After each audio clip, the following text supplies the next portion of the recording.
The candle in the dress shop window went out at exactly the moment the door burst open, and Alina Hargrove dropped the needle she was holding as three men in fine coats pushed their way inside without knocking.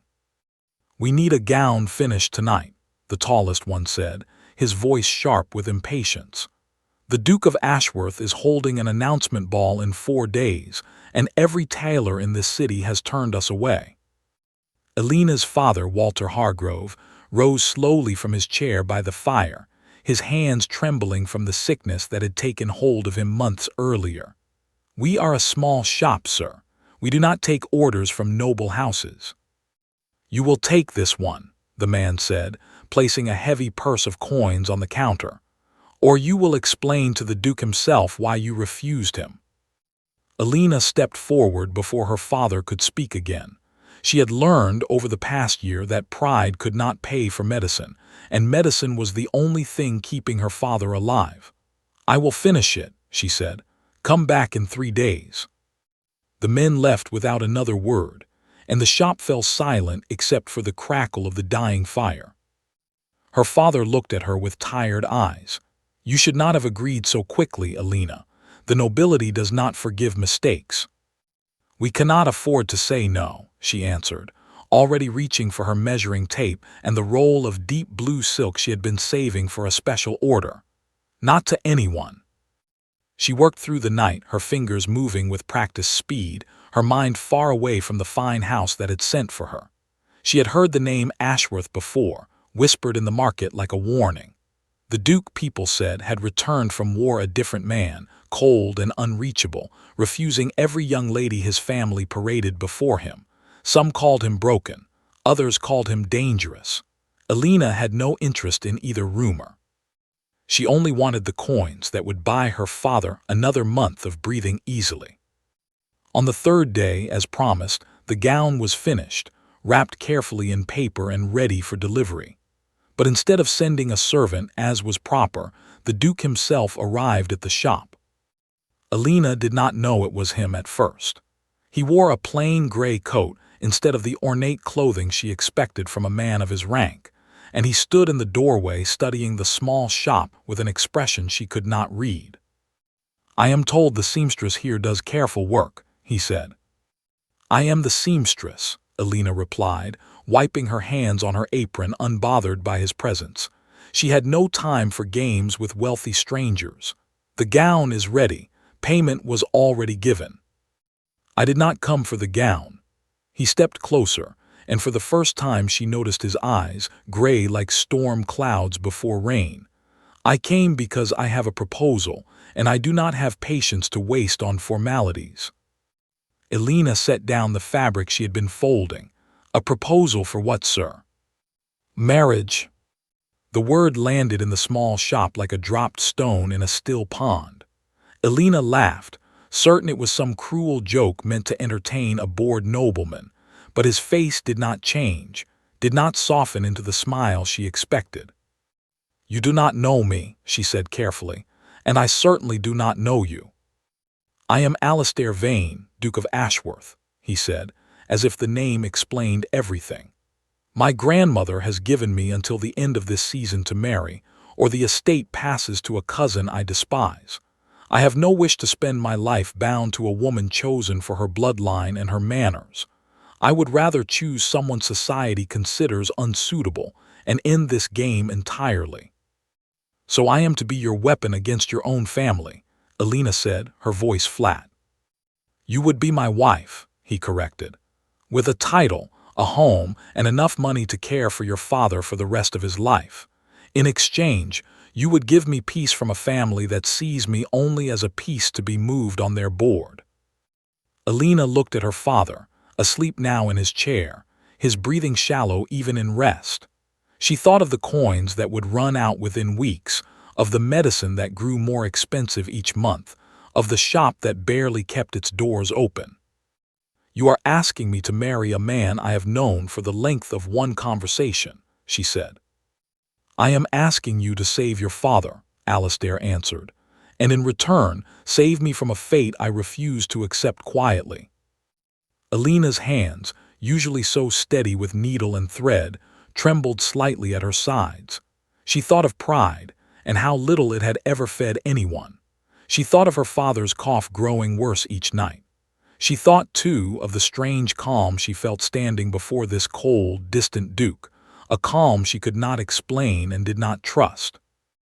"If I agree," she said slowly, "it will be for my father, not for you, not for your title, not for anything you imagine this marriage might mean." "That is all I ask," Alistair said, and something in his gray eyes flickered, quick and unreadable, before the coldness returned. Word of the engagement spread through the city faster than fire through dry grass. By the next morning, every household of importance had heard that the Duke of Ashworth intended to marry a common seamstress, and the reactions ranged from disbelief to outright fury. Ladies who had spent seasons trying to win his attention now spoke his name with venom. Gentlemen who had once respected him began to question his judgment, his sanity, even his loyalty to his own family's legacy. Alina heard none of this directly, but she felt its weight the moment she stepped outside her shop. Neighbors who once greeted her warmly now looked away. A woman she had sewn dresses for many times crossed the street rather than pass close to her. Even the baker, who had always saved the good bread for her father, suddenly claimed to have nothing left when she came to buy their usual loaf. She said nothing of this to Alistair when he came to finalize the arrangements. She had survived judgment before, quiet and constant, ever since her mother had died and left her and her father alone in a city that valued family names above kindness. This was simply more of the same, dressed in finer clothing. The wedding, when it came, was small and quiet, held in a private chapel far from the grand cathedral where noble marriages were usually celebrated. Alistair's grandmother, the Duchess Margaret, stood at the front with her lips pressed into a thin line of disapproval, though her eyes, sharp and pale, studied Alina with an intensity that seemed to hold more than simple judgment. Alina wore the same blue silk gown she had sewn for another woman days earlier, altered quickly to fit her own frame.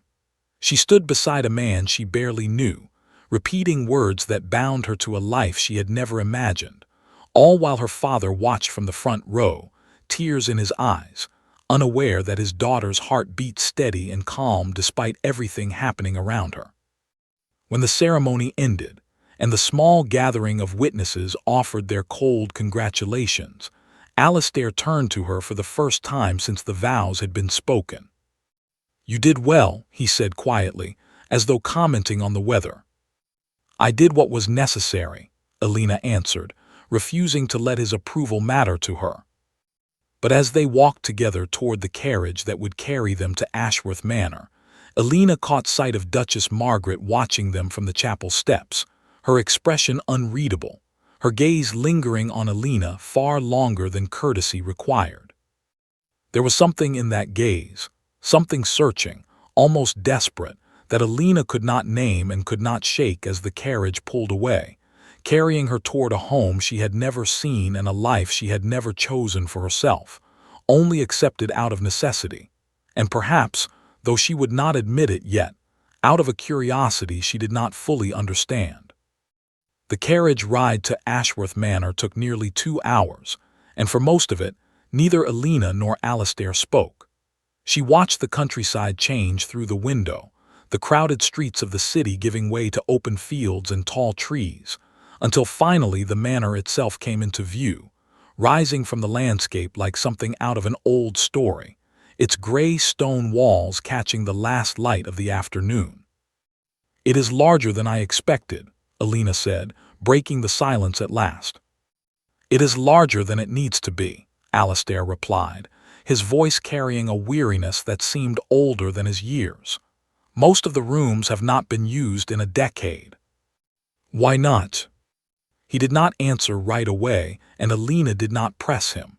She had already learned in the short time she had known him that certain questions would go unanswered, at least for now.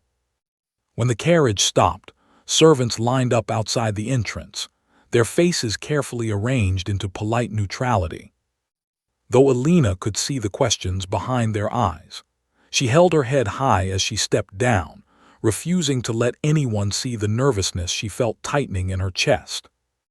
An older woman with silver hair and sharp eyes stepped forward first. "I am Mrs. Whitfield, the housekeeper. Welcome to Ashworth Manor, my lady." The title still felt strange on Alina's ears, foreign and unearned, but she nodded politely. "Thank you, Mrs. Whitfield." As the servants began unloading the carriage, Alina noticed one figure standing apart from the rest, an elderly woman near the edge of the group, watching her with an expression that was not simple curiosity, but something closer to shock.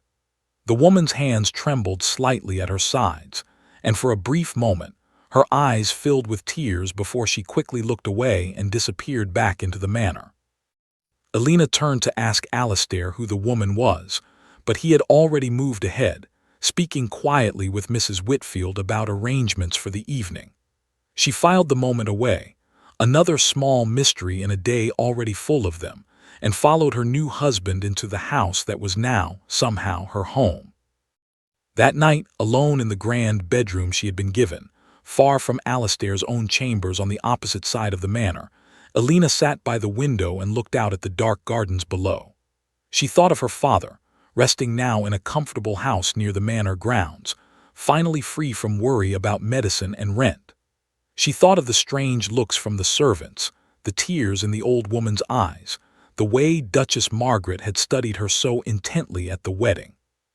She did not know, sitting there in the quiet dark, that the marriage she had accepted out of desperation would soon unravel secrets buried for 18 years, secrets that would change not only her understanding of her own life, but the very foundation of the family she had just married into.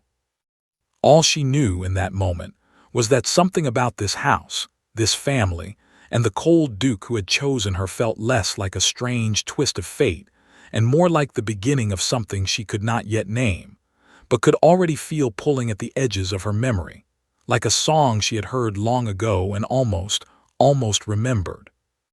Morning at Ashworth Manor began with a silence Alina had not expected. In the small shop where she had grown up, mornings were loud with the sound of her father coughing, the creak of the shop door, the calls of vendors passing outside. Here, the halls were so quiet that her own footsteps seemed to echo against the stone walls, announcing her presence long before she reached any room. She found the dining hall by following the smell of fresh bread, and there she discovered Alistair already seated, a newspaper open before him, untouched food on his plate. He glanced up when she entered but said nothing beyond a brief nod, and Alina took her seat across from him, unsure of what conversation, if any, was expected between two strangers bound by paper and vow. "Did you sleep well?" he asked eventually, his tone polite but distant, as though reading from a script he had memorized but did not believe. "Well enough," Alina answered, though the truth was closer to restless. "The house is very quiet." "You will grow used to it." He folded his newspaper and set it aside. "There is much to arrange today. My grandmother wishes to meet with you privately this afternoon." Alina's stomach tightened at the mention of Duchess Margaret, remembering the sharp, searching look the older woman had given her at the wedding. "Should I be concerned?" "My grandmother rarely gives anyone comfort," Alistair said, standing from the table. "But she will not harm you. She simply has opinions and she is not shy about sharing them."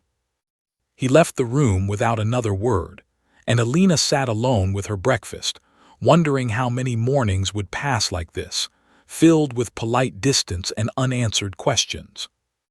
The meeting with Duchess Margaret took place in a small sitting room lined with portraits of stern-faced ancestors, their painted eyes seeming to follow Alina as she entered. The Duchess sat near the window, a cup of tea in her hands, her posture perfectly straight despite her age. "Sit," Margaret said, gesturing to the chair across from her without looking up. "I do not enjoy repeating myself, so listen carefully." Alina sat, folding her hands in her lap, determined not to show the nervousness twisting inside her. "You are not what I expected," Margaret continued, finally meeting Alina's eyes. "I expected some frightened girl, easily dismissed, easily sent away once my grandson tired of his rebellion. But you sit here with your spine straight and your chin high, as though you belong." "I do not know if I belong," Elena said honestly, "but I will not apologize for surviving." Something flickered across the Duchess's face, quick and unreadable, gone before Elena could name it. "No," Margaret said quietly, almost to herself. "I do not suppose you would." The old woman studied Elena's face for a long moment, her sharp eyes tracing over features with an intensity that made Elena want to look away, though she forced herself to hold steady. "Tell me of your mother," Margaret said suddenly. The question caught Elena off guard. "My mother died when I was young. I remember very little of her." "What do you remember?" Elena hesitated, unused to sharing such private memories with a stranger, let alone one who seemed to be testing her with every word. "A lullaby," she said finally. "She used to sing it to me before I slept. I do not remember the words anymore, only the melody, and even that fades a little more each year." Margaret's teacup rattled slightly against its saucer as she set it down, her hand trembling in a way that seemed at odds with her otherwise commanding presence. "That will be all for today," she said abruptly, rising from her chair. "You may go." Elena left the sitting room confused and unsettled, the Duchess's reaction lingering in her mind like an unanswered question she did not know how to ask. Over the following days, Elena began to settle into a routine, though settling was perhaps too generous a word for the careful navigation required to move through a household that watched her every action with suspicion. The younger servants whispered when they thought she could not hear, calling her the Seamstress Duchess with tones that ranged from pity to scorn. Only Mrs. Whitfield treated her with something resembling genuine warmth, though even she remained guarded, as though unsure how long Elena's presence in the household would last. Alastair remained distant, spending most of his days in his study or riding across the estate grounds alone, returning only for dinner, where conversation stayed formal and brief. Elena told herself this suited her fine. She had not married for companionship, only for her father's sake, and she reminded herself of this fact each time she caught herself wondering what thoughts occupied her husband's mind during his long silences. One afternoon, exploring the manor's east wing out of simple boredom, Elena discovered a hallway she had not yet visited, lined with portraits older and more faded than those in the main house. She walked slowly past each painting, studying the faces of Ashworth ancestors long since passed, until she stopped abruptly before one portrait near the end of the hall. The woman in the painting had dark hair much like her own, and eyes the same shade of deep brown that Elena saw each morning in her mirror. There was something familiar in the shape of the woman's face, in the slight tilt of her chin, that made Elena's chest tighten with an inexplicable feeling she could not name. That portrait should not be here. Elena turned quickly to find Mrs. Whitfield standing behind her, her face pale, her eyes fixed on the painting with an expression of alarm. "Who is she?" Elena asked. "A relative from long ago," Mrs. Whitfield said quickly, too quickly. "The paintings in this wing are old and poorly documented. I will have someone remove it for cleaning." "It looks remarkably like me," Elena said, watching the housekeeper's reaction carefully. "A trick of the light, my lady, nothing more." Mrs. Whitfield's hands twisted nervously at her apron. "Come, it grows late, and the Duke will wonder where you have gone." Elena allowed herself to be led away, but she cast one last glance back at the portrait before turning the corner, unable to shake the feeling that she had just looked into a mirror reflecting not her present self, but some forgotten piece of her past she had never known existed. That evening at dinner, Elena found herself watching Alastair more closely than usual, searching his face for some sign that he knew more than he had shared. He noticed her attention and paused, his fork halfway to his mouth. "Something troubles you," he said. It was not a question. "I found a portrait today," Elena said carefully. "In the East Wing, a woman who looks very much like me." Alastair's expression shifted, so briefly that Alina might have imagined it, a flicker of something that looked almost like recognition before his face settled back into careful neutrality. The East Wing holds many old paintings. Most of them mean little now. Mrs. Whitfield seemed frightened when I asked about it.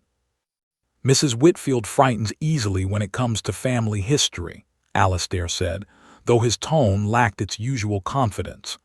This house has seen its share of scandal over the generations. Some stories are better left undisturbed. Even if those stories concern me. What makes you think they concern you at all? Alastair asked, his gray eyes sharp now, studying her with an intensity that made Alina's pulse quicken.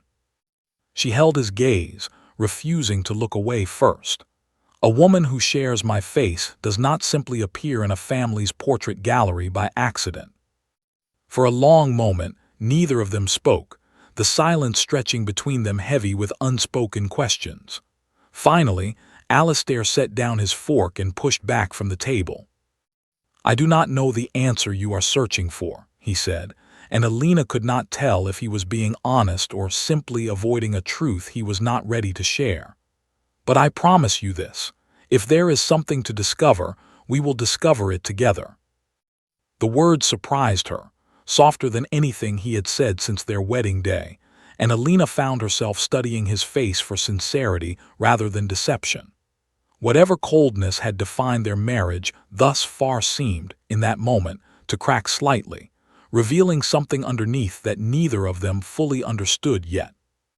Later that night, unable to sleep, Alina wandered down to the manor's library, drawn by memories of the strange portrait and the housekeeper's fear. She searched the shelves for old family records, journals, anything that might explain the connection she felt pulling at her thoughts. Hidden behind a row of old books, she found a small wooden box, its lock broken with age. Inside, wrapped in faded cloth, lay a collection of letters, their ink faded but still legible. Alina's hands shook slightly as she unfolded the first letter, dated nearly 2 decades earlier, written in a woman's careful hand. The letter spoke of a child, a daughter born into the Ashworth family under circumstances the writer described only as dangerous, and of a decision made in desperation to protect that child by sending her away, far from the house and the family that could no longer keep her safe. Alina read the words twice, her heart pounding, before a sound behind her made her jump. She turned to find Alastair standing in the doorway, his eyes fixed on the letter in her hands, his face pale in the candlelight. "Where did you find that?" he asked quietly. "Hidden in this box," Alina said, holding up the fragile paper. "It speaks of a child sent away, a daughter of this family hidden for her own protection." Alastair crossed the room slowly, taking the letter from her hands with a gentleness that surprised her, his eyes scanning the faded words with an expression of dawning realization. "I remember something," he said slowly, almost to himself. "A nursemaid when I was very young. She used to sing to a baby in the nursery, a baby I was told did not exist, a sister I was told I had imagined." Alina felt a chill move through her, though the room was not cold. "What happened to her?" "I was told she died," Alastair said, his voice tight with something Alina could not name, grief or confusion or the slow, dawning horror of a truth long buried. "In a fire when I was still a child myself. My family never spoke of her again, and I convinced myself over the years that I had invented the memory, that no sister had ever existed." He looked up from the letter, meeting Alina's eyes with an intensity that made her breath catch in her chest. "But if this letter is true, then perhaps she did not die at all. Perhaps she was simply sent away, hidden from whatever danger threatened her and raised somewhere far from this house, without ever knowing who she truly was." Neither of them spoke the thought aloud, though it hung heavy in the candle-lit room between them, impossible and yet suddenly, terrifyingly possible. Alina looked down at her own hands, at the faded letter still resting between them, and felt the strange, persistent pull she had sensed since arriving at Ashworth Manor sharpen into something far more urgent, far more personal than she had ever imagined it could become. Neither of them slept that night. They sat together in the library until the candles burned low, reading every letter in the box, piecing together a story that had been buried for 18 years.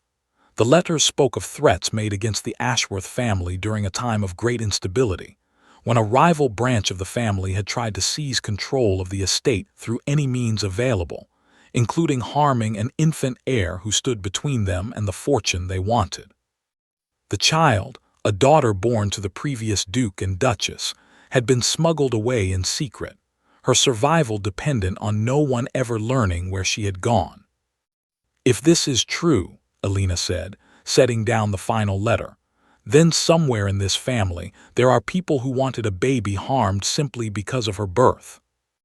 And if she survived," Alastair said quietly, "those same people may still wish to protect the secret of what they attempted, even now." The weight of that thought settled over them both, and Alina found herself glancing toward the library door, half expecting someone to be listening from the shadows. She pushed the fear aside, focusing instead on the practical question that mattered most. "We must find out if this child is truly alive. If she is, she deserves to know the truth of her own life." Alastair studied her carefully in the dim candlelight, something unspoken passing behind his eyes. "You believe this concerns you," he said. It was not an accusation, only an observation, gentle and careful. "I do not know what I believe," Alina admitted. "But the portrait, the lullaby your grandmother asked about, this box hidden behind old books that no one else seemed to know existed, it feels too large to be coincidence." They agreed to speak with Duchess Margaret the following morning, though sleep did not come easily for either of them that night. Alina lay awake in her grand, unfamiliar bedroom, turning over fragments of memory from her childhood, searching for anything that might confirm or deny the wild possibility now taking shape in her mind. She remembered her father, Walter, gentle and loving, but she also remembered faintly a time before him, a woman's voice, a house that was not the small shop where she had grown up. She had always assumed these were simply the confused memories of early childhood, blurred and unreliable. Now she was no longer certain. Morning brought attention to the manner that Alina could feel the moment she stepped into the hallway. Servants moved more quickly than usual, avoiding her eyes, and when she and Alastair arrived at Duchess Margaret's sitting room, they found the older woman already awake, seated by the window with an expression of weary resignation, as though she had been expecting this conversation for a very long time. "You found the letters," Margaret said before either of them could speak, her eyes moving from Alastair to Alina and back again. "You knew they were there," Alastair said, his voice tight with an emotion Alina had not heard from him before, something between anger and heartbreak. "I placed them there myself many years ago," Margaret admitted. "I could not bring myself to destroy them, though I knew the danger they represented if anyone ever found them." She turned her gaze fully toward Alina, her sharp eyes softening with something that looked almost like grief. "Tell me your mother's name, child." "Rosalind," Alina said quietly. "Rosalind Hargrove." Margaret closed her eyes briefly, as though the name confirmed something she had both hoped for and feared. "Rosalind was the name of the nursemaid who disappeared with my granddaughter 18 years ago," she said. "A trusted servant of this house, loyal beyond question, who took the infant and vanished in the night to protect her from those who wished her harm." Alina felt the room tilt slightly around her, the walls seeming to press closer as the truth she had suspected but not fully believed settled into something undeniable. "You are saying I am that child." "I am saying it is possible," Margaret said carefully. "The resemblance to your great-grandmother in that portrait, the birthmark I noticed on your wrist at your wedding, faint but visible. Matching the description given to me all those years ago, the lullaby you remember, one that only this family's nursemaids ever sang. All of it points toward a truth I have both longed for and dreaded for nearly 2 decades. Alina looked down at her wrist, at the small mark she had always assumed was simply a birthmark of no significance, and felt Alistair's hand find hers, steady and warm, though his own face remained pale with the shock of the revelation unfolding before them. "If this is true," Alina said slowly, forcing her voice to remain steady despite the storm of emotion building inside her, "then I am not simply a seamstress your grandson married to defy society. I am part of this family already, by blood, not by choice." "Yes," Margaret said simply, "and that is precisely why I was so afraid the moment I saw you at the wedding. Not because I doubted you, but because I feared what your return might mean for those who once wanted you gone." As if summoned by the words themselves, a knock sounded at the door, and a servant entered hesitantly, informing them that a visitor had arrived, unannounced and insistent on being seen immediately. Margaret's face hardened at the name given, and Alina watched Alistair's jaw tighten in response. "Edmund," Alistair said, his voice flat with distaste, "my cousin has terrible timing as always." Edmund Vane entered the sitting room moments later, a tall man with a practiced smile that did not reach his eyes, dressed in clothing far too fashionable for a simple family visit. He surveyed the room with quick, calculating glances, his gaze lingering on Alina with an expression that made her skin prickle with unease. "Cousin," Edmund said smoothly, addressing Alistair while his eyes remained fixed on Alina, "I heard whispers of a most curious discovery in the household. Old letters, forgotten history, stirred up after all these years. How very inconvenient, considering how carefully certain matters were once handled." "What do you know of this, Edmund?"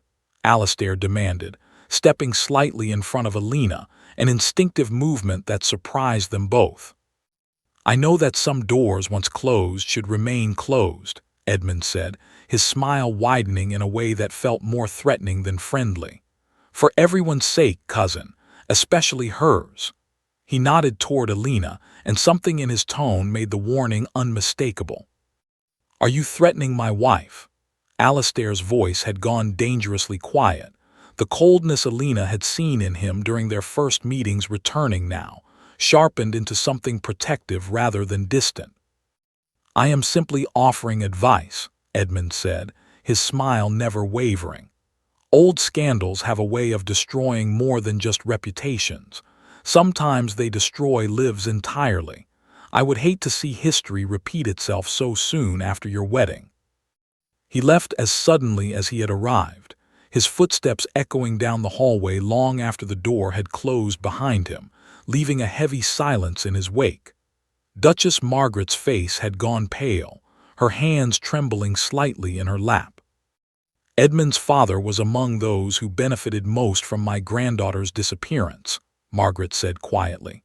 "If she had died as a child, the inheritance would have shifted in ways that favored his branch of the family considerably.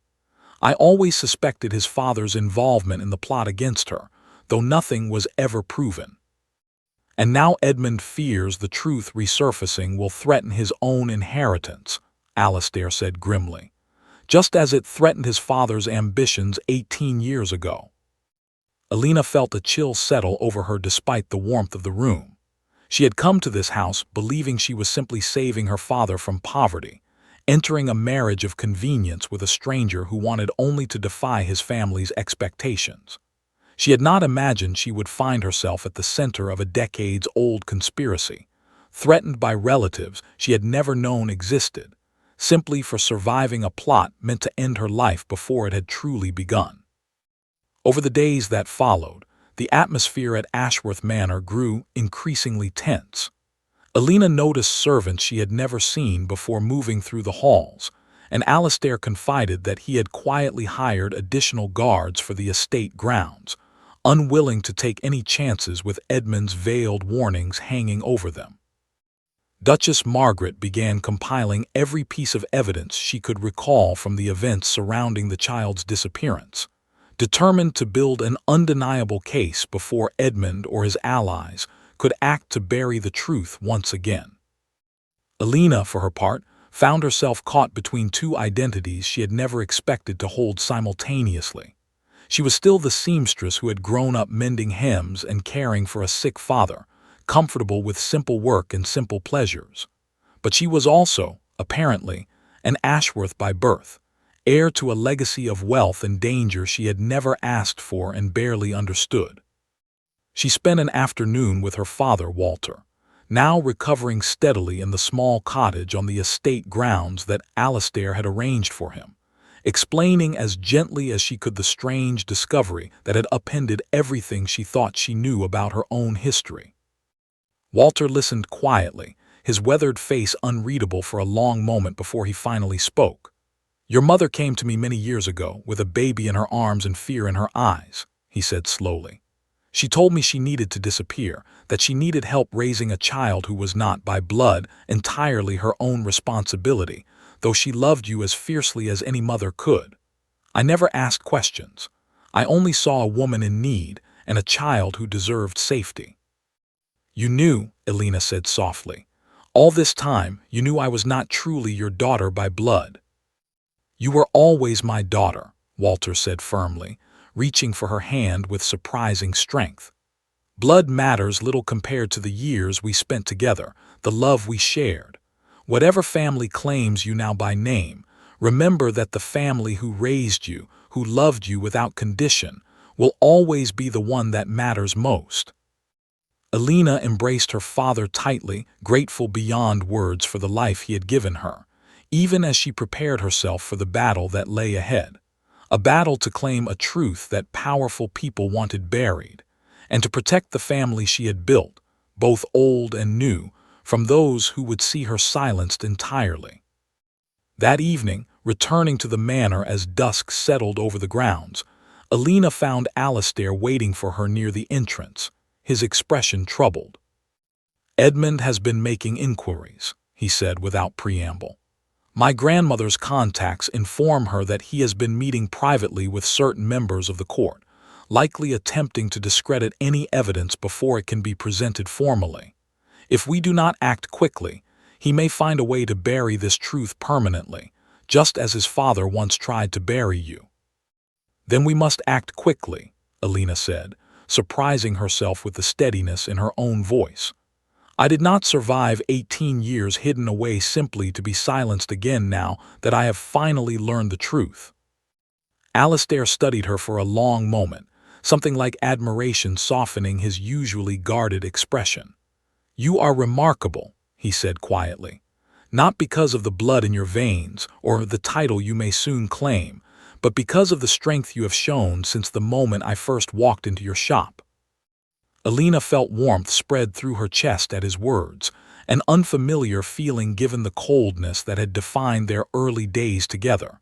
"We are in this together now," she said. "Whatever comes next." "Whatever comes next," Alistair agreed, and for the first time since their strange, sudden marriage began, Elena felt something shift between them, a partnership forming from shared danger and shared purpose, something that felt, despite everything working against them, remarkably like the beginning of trust. Neither of them could have predicted, standing together in the fading light outside Ashworth Manor, just how quickly Edmund would move against them, or how close they would come to losing everything before the truth could finally see the light of day. 3 days later, a letter arrived at the manor addressed directly to Elena, sealed with wax bearing no family crest, only a plain stamp meant to disguise its origin. She opened it in the privacy of her bedroom, and the words inside made her blood run cold. "Return to your shop and forget what you have learned, or your father will suffer the consequences of your family's ambitions." There was no signature, but Elena did not need one to guess who had sent it. She rushed to find Alistair, the letter trembling in her hand, and watched his expression darken into something fierce and protective as he read the threat against her father. "Edmund would not risk something so direct himself," Alistair said, packing the length of his study, "but he has allies willing to act on his behalf. We must move Walter somewhere safer immediately." Within hours, Walter Hargrove was relocated to a guarded cottage deep within the estate's most protected grounds, watched over by men Alistair trusted completely, veterans of his own time at war who owed him loyalty beyond question. Alina visited her father that same evening, relieved to find him calm despite the danger surrounding them. "I have survived worse than threats from cowards who hide behind sealed letters," Walter told her, patting her hand reassuringly. "Do not let fear stop you from claiming what is rightfully yours, Alina. I did not raise you to run from danger." Alina kissed her father's forehead and returned to the manor with renewed determination, though the threat continued to weigh heavily on her thoughts. That night, unable to settle, she found herself walking the manor's quiet corridors, eventually arriving at the door of Alistair's study, where light still spilled from beneath the frame despite the late hour. She knocked softly and entered to find him surrounded by papers, documents from his grandmother's collection, alongside letters he had gathered from old family contacts, all working together to build an undeniable case against Edmund and his father's decades-old conspiracy. "You should be resting," Alistair said, though he did not look up from his work. "I could not sleep," Alina admitted, moving closer to examine the scattered papers. "Not with my father's safety hanging in the balance and not knowing what Edmund might attempt next." Alistair finally looked up, his gray eyes tired but determined. "We have gathered enough evidence to bring this matter before the royal court within the week. Testimonies from servants who remember your disappearance, financial records showing irregular payments made by Edmund's father around the time of the incident, and the letters themselves, written in my grandmother's own hand, confirming everything." "Will it be enough?" Alina asked, sitting across from him, exhaustion and worry etched clearly on her face. "It must be," Alistair said firmly. "I will not allow Edmund to threaten your father or you without consequence." Alina studied him quietly, noticing for the first time how the candlelight softened the usual hardness in his features, how his dedication to protecting her family, both old and new, revealed a depth of character far different from the cold, distant man she had married out of necessity only weeks earlier. "You have changed since our wedding," she said softly. Alistair set down his papers, meeting her eyes directly. "I married you to defy a family I resented, a system that saw me only as a title to be traded for advantage. I never expected to find someone who challenged me, who matched my own stubbornness with equal strength, who turned out to be connected to this family in ways neither of us could have imagined." "And now," Alina asked, her heart beating faster despite her exhaustion, "now I find myself unwilling to imagine this house, or my life, without you in it," Alistair admitted quietly, the words carrying a vulnerability she had not heard from him before. The moment stretched between them, charged with an understanding neither had expected to find in a marriage born from rebellion and desperation. Before the sound of shouting from outside, the study shattered the fragile intimacy building between them. They rushed toward the noise together, finding Mrs. Whitfield in the main hallway, her face pale with fear, explaining breathlessly that intruders had been spotted near the cottage where Walter Hargrove was staying. Alistair's expression turned to ice as he immediately called for the guards stationed throughout the estate, and together, he and Alina raced through the dark grounds toward her father's cottage, fear driving them faster than caution allowed. They arrived to find the guards already engaged with 3 armed men who had attempted to breach the cottage under cover of darkness. The confrontation ended quickly, the intruders overpowered and restrained before any harm could come to Walter, who stood in the doorway of his cottage, shaken but unharmed, having been protected successfully by the very guards Alistair had insisted upon days earlier. One of the captured men, panicked and desperate to avoid further punishment, quickly confessed under questioning that Edmund Vane himself had hired them, promising substantial payment if they could either frighten Alina's father into silence or, if necessary, ensure he could never testify to anything that might support Alina's claim to the Ashworth legacy. "This is proof enough to move against him immediately," Alistair said grimly, once the intruders had been secured, and Walter had been moved to an even more heavily guarded location within the manor itself. Attempted harm against a citizen, hired assassins acting on his orders. This cannot be dismissed or buried, even by someone with Edmund's connections. Duchess Margaret, informed immediately of the attack, arrived at the manor within the hour, her face set with a grim determination Alina had not seen from her before. "Edmund has finally shown his hand too clearly," Margaret said. "This attack, combined with the evidence we have already gathered, will be enough to bring formal charges before the royal court. He will not escape justice this time, not as his father did nearly 2 decades ago."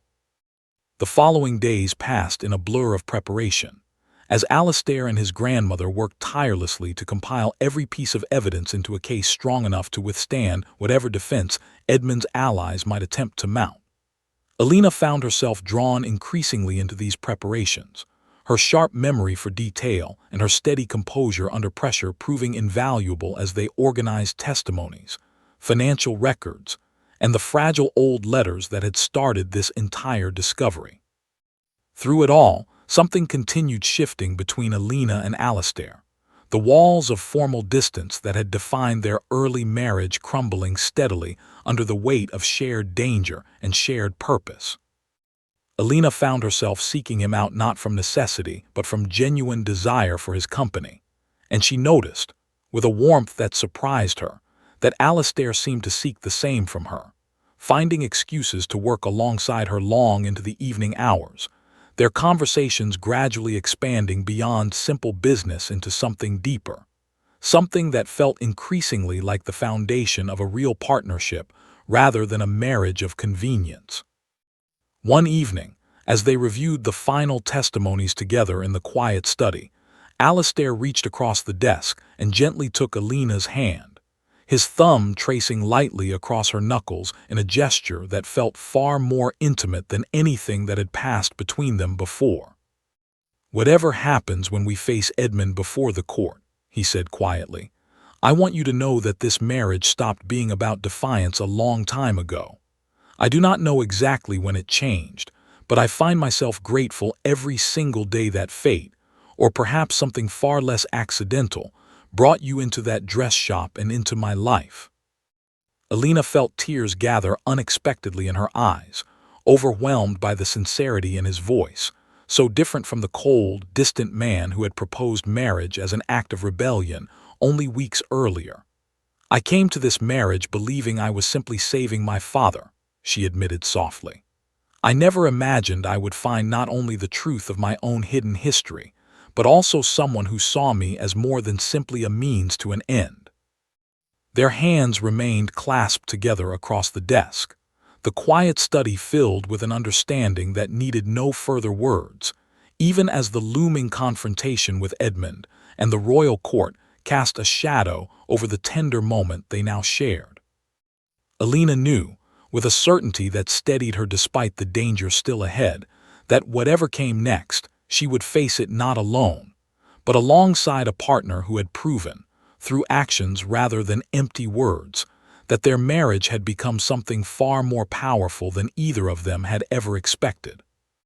The night before they were set to appear before the royal court, Duchess Margaret called them both to her sitting room one final time, her expression serious as she reviewed the evidence laid out before her. "Edmund will not surrender easily," she warned. "He has spent years building alliances within the court, and he will use every resource available to discredit our claims. Tomorrow will test not only the strength of our evidence, but the resolve of everyone in this room." "We are ready," Alastair said firmly, glancing toward Alina, who nodded her agreement despite the nervous energy building steadily in her chest. "I did not survive being hidden away for 18 years, only to be silenced now by a man who tried to have me killed as an infant," Alina said, her voice steady despite the enormity of what tomorrow would bring. "Whatever Edmund attempts, I will not back down from claiming the truth of my own life." Margaret studied her granddaughter with an expression of fierce pride, the coldness that had defined their earlier interactions replaced entirely by genuine warmth and admiration. Then tomorrow, we finally set right a wrong that has haunted this family for far too long, she said, and in her voice, Alina heard not only determination, but the quiet hope of a woman who had waited nearly 2 decades to welcome her lost granddaughter home at last. The royal court chamber was already filled with murmuring nobles when Alina arrived the next morning, her hand steady in Alistair's as they walked together toward the front of the room. She had chosen to wear simple clothing rather than the fine gowns her new position afforded her, a quiet reminder to herself, and to everyone watching that she remained, at her core, the same woman who had once earned her living with needle and thread, regardless of the noble blood now confirmed to run through her veins. Edmund Vane sat near the front of the chamber, his expression carefully composed into practiced confidence, though Alina noticed the slight tension in his shoulders, the way his eyes darted toward the door as though calculating an escape that would not come.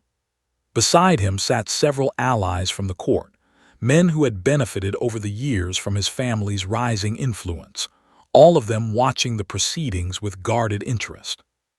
The presiding judge, an elderly man with a reputation for fairness that even Edmund's allies respected, called the chamber to order and requested that Duchess Margaret present the case that had brought them all together on this significant morning.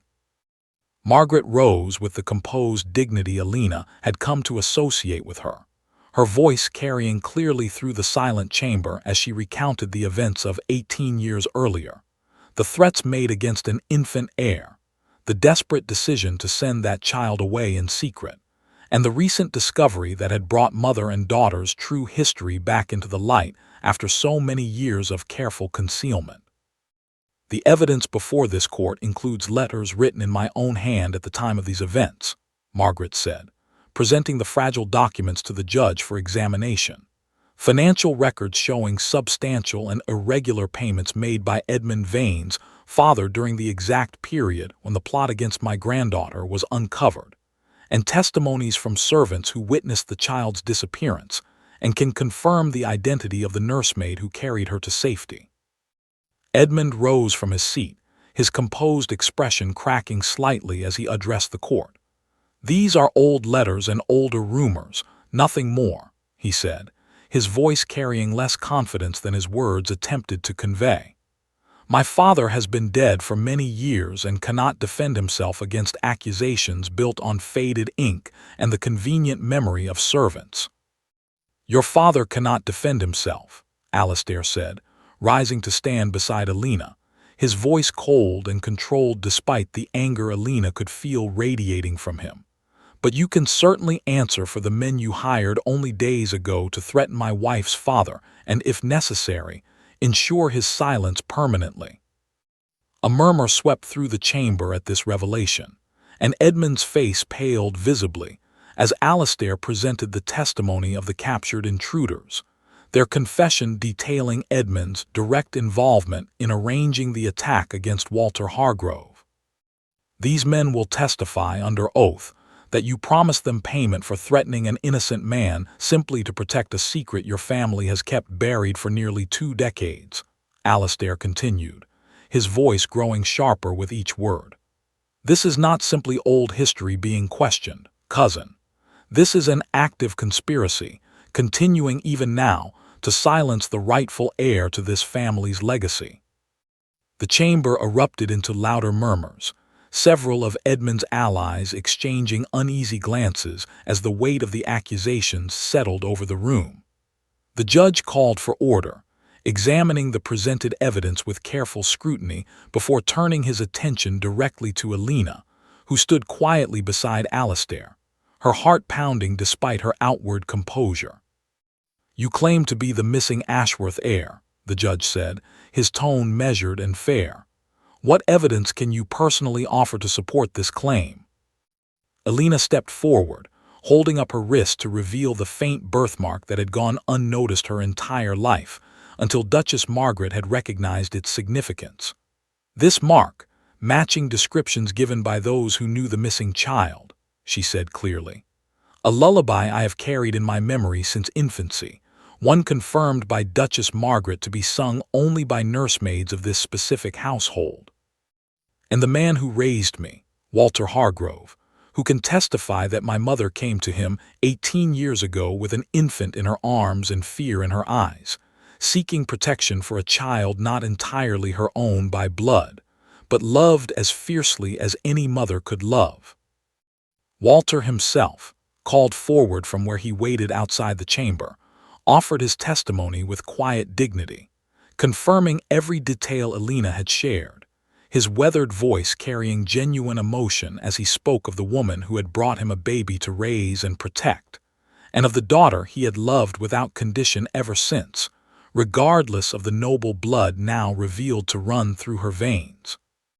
The judge listened carefully to every testimony, examined every document, and consulted quietly with two other magistrates seated beside him before finally addressing the chamber with his decision. "The evidence presented today is substantial and consistent," he announced, his voice carrying clearly to every corner of the silent room.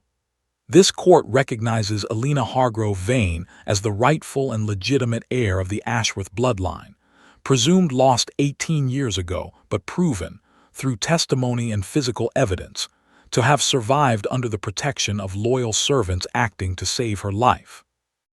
A wave of relief washed through Alina's body, though she remained standing tall, refusing to let the emotion of the moment overwhelm her composure until the full judgment had been delivered.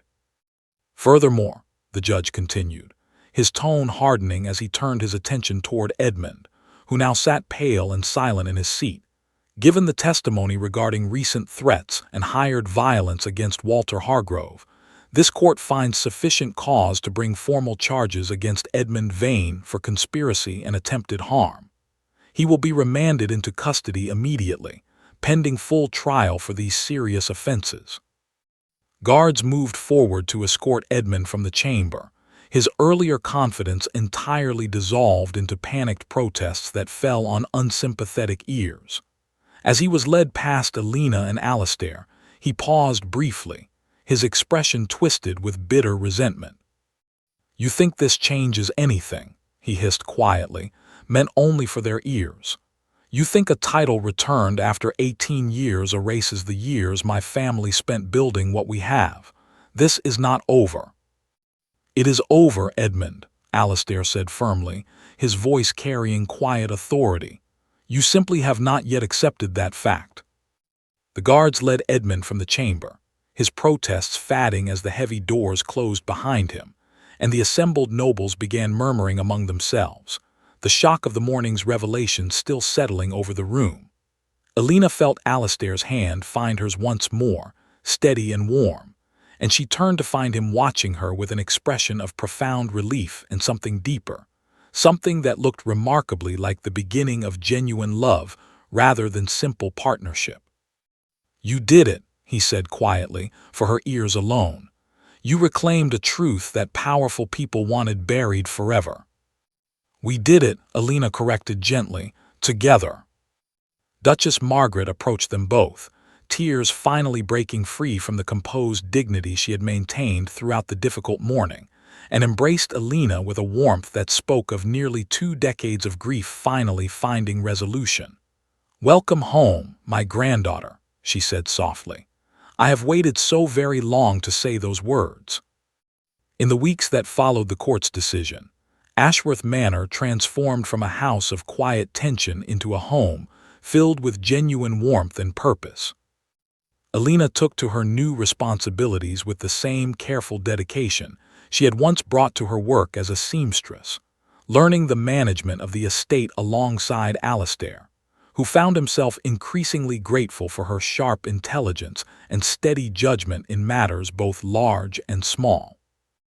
Walter Hargrove settled comfortably into his cottage on the estate grounds, his health continuing to improve with proper care, and he became a beloved figure among the household staff, often found sharing stories of Alina's childhood with anyone willing to listen, stories that Duchess Margaret treasured as precious glimpses into the years she had missed with her granddaughter. The servants who had once whispered doubts about the seamstress Duchess now spoke of Alina with genuine respect and affection, having witnessed firsthand her courage in facing down a conspiracy that had threatened her life since infancy, and her continued kindness toward everyone in the household, regardless of station or rank. Edmund's trial concluded within a month, the evidence against him overwhelming enough to secure a lengthy sentence for his crimes, ensuring that the threat he had posed to Alina and her family would trouble them no further. His allies within the court, wary of association with his disgrace, quickly distanced themselves, leaving his branch of the family diminished and without influence, precisely as justice demanded after so many years of hidden wrongdoing. One evening, several months after the court's decision, Alina stood in the same garden where she had first looked out from her bedroom window on her earliest night at Ashworth Manor, uncertain and afraid of the strange new life awaiting her. Now, she watched the sunset with a sense of peace she had never expected to find, her hand resting comfortably in Alistair's as he joined her beside the old stone fountain. "Do you regret it?" he asked quietly. "The marriage that began as my rebellion against a family that saw me only as a title to be traded." Alina turned to face him, studying the man who had changed so dramatically from the cold, distant duke who had proposed marriage as an act of defiance weeks earlier, into someone who had fought fiercely to protect her, who had stood beside her through the discovery of a hidden history neither of them had anticipated, and who now looked at her with an expression of genuine love rather than simple obligation. "I do not regret a single moment," Alina said honestly. "You entered my shop seeking a weapon against your family's expectations, and I agreed to marry you seeking only enough coin to save my father's life. Neither of us imagined we would find, instead, a truth that reshaped both our understanding of family, and a partnership that has become far more meaningful than either of us dared hope for." Alistair reached up to gently brush a strand of hair from her face, his gray eyes soft in the fading evening light. "I searched for years for someone who would challenge me, who would match my own stubbornness, who would see past the title to whatever remained of the man underneath. I never imagined I would find her in a small dress shop, mending hems to care for a sick father, carrying within her a history far more remarkable than either of us could have guessed." "And now that you have found her," Alina asked softly, her heart full with an emotion she no longer hesitated to name. "Now I intend to spend the rest of my life grateful that fate, or perhaps something far less accidental, brought us together," Alistair said, leaning down to press a gentle kiss against her forehead, "not because society demanded it, and not because rebellion required it, but because somewhere between defiance and discovery, I found in you the one person who had truly been missing from my life all along." The sun set fully behind the manor's old stone walls, casting the garden in soft golden light, and Alina Hargrove Vane, once a simple seamstress and now the rightful heir to a legacy she had never expected to claim, stood beside the husband who had chosen her first out of rebellion, and now entirely out of love. Behind them, the manor that had once felt cold and unwelcoming now glowed warmly with lit windows and the quiet sounds of a household finally at peace, its long-buried secrets resolved, its family reunited, and its future at last secure.